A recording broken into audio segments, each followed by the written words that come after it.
We're going to look at simplifying complex fractions now. So when you have fractions within a fraction, what do you do? Well, I'm just going to remind you of something a bit simpler. Let's, oh, we've got a bit of room on this previous page. Okay, so if I have something like this, 3 divided by 2/3, remember we don't like to divide by fractions. What we're going to do is flip and multiply. So instead of 3 divided by 2/3, I'm going to do 3 times 3 over 2. And then you just multiply straight across. So we're going to do something like that. That's the idea of what we're going to do here. So the first thing I'm going to do is combine these so that I only have a single fraction to deal with. So this is going to look like 1 over 2 plus 3x over x plus 4 over x, right?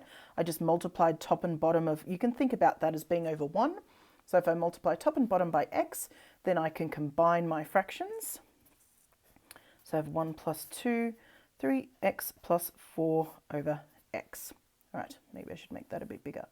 All right, so now that we've got this, instead of saying 2 divided by this fraction, I'm going to multiply by the reciprocal. So just like over here, where I took the fraction and flipped it upside down and multiplied instead, that's what I'm going to do here too.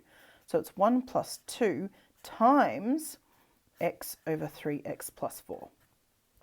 And this is already looking much easier to deal with. So then I have 1 plus 2x over 3x plus 4. Now all I have to do is combine these two, and I'm going to do the same thing. I need to create common denominators. So I'm going to multiply, again, you can think of this as being over 1, and I'm going to multiply top and bottom by 3x plus 4. So I get 3x plus 4 over 3x plus 4 equals, whoops, not equals, plus 2x over 3x plus 4.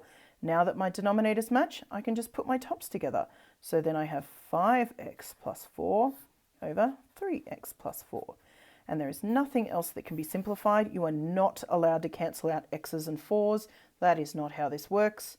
You can only cancel when you're only multiplying or dividing, but here we've got addition, so we can't separate our terms.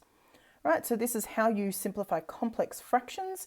Create a common denominator on the bottom, then flip and multiply instead, and just combine your terms as much as possible. If there were things, if we could divide everything by 2, then we would, but we can't. So we're going to leave it like that. All right.